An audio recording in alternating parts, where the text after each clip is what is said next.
I know a number of people who've picked up your books and actually do apply the principles that you say quite religiously to their the day-to-day lives. Now, I know you give some fairly controversial advice, so let's get to one or two things. You say cash is trash.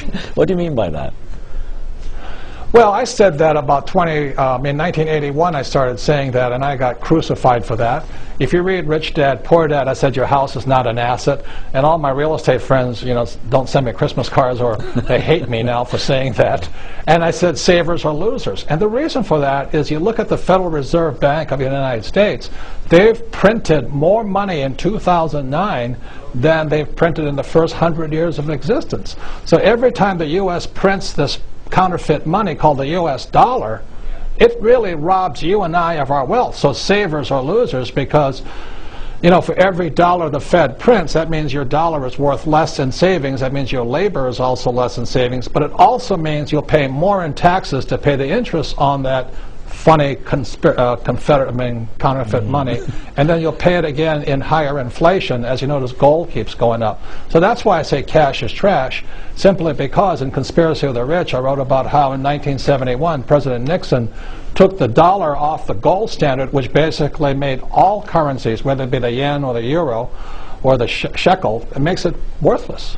They're not worth any money anymore. Well, they're just going down in purchasing power. Yeah. That advice, spend, don't save, does it apply even when you look at the current economic situation, when you look at people who are really struggling to get their money out into their basic needs?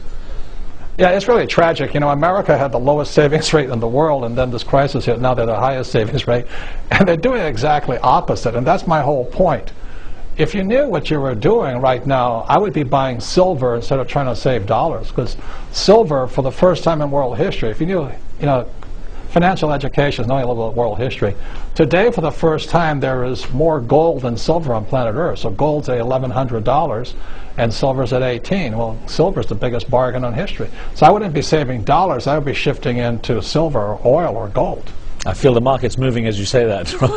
Now, let me put a question to you that came in from a viewer in the USA. Linda Taylor in Michigan wrote in saying, "You can't be an expert in everything. May as well allow an expert to handle your finances." How do you feel about that when someone says, well, look, I want to trust someone else with my money? Yeah, I know. Well, you got to ask yourself, is the person you're trusting your money a salesperson or a rich person? Most financial planners, and not, God bless them, but they're salespeople. They're not rich people. And the 401k, which most Americans invest in, or in Canada, the RRSP, or in Japan, the 401k, or the superannuation in Australia, they're the worst possible investment. You look at what Time magazine said just 2 months ago. They said the 401k was the biggest scam ever perpetrated upon the American public. And that was the cover of Time magazine.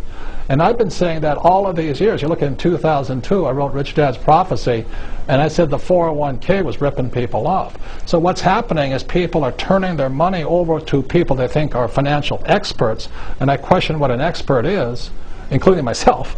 But are they salespeople, or are they really rich people? And that's the question I would ask. It was interesting what you were saying about property and real estate, because I know you put quite a fair amount of emphasis on the real estate market as an investment tool. And I wonder, when you look at this, the fact that the real estate market was really responsible for much of the issues that certainly the Western hemisphere has faced in the recent economic downturn, how would you, have you changed your view on it at all? No, if you read Rich Dad, Poor Dad, I always talk about cash flow. You see, as a professional investor, you have to know the difference between cash flow and capital gains. 90% of the people invest for capital gains. That's why they'll say, oh, my stock went up in price, or my house went up in value, or my net worth went up. I don't care if my prices go up and down. I only invest, 9% of the time I invest in property that sends me a check every single month. So in good times, I get the check every month. In bad times, I get a check every month. And that's called cash flow. Another point here is this, is capital gains on real estate is taxed very high, and cash flow can come in at zero. So that's really a little financial education. So I don't care if my house goes up or down, or my apartment buildings and my commercial buildings go up and down. Just send me my check every month. That's what I want. Well, Robert Kiyosaki, we've got more questions for you. We're going to take a very short break here. Back with our discussion when we return. Don't go away. We'll be right back.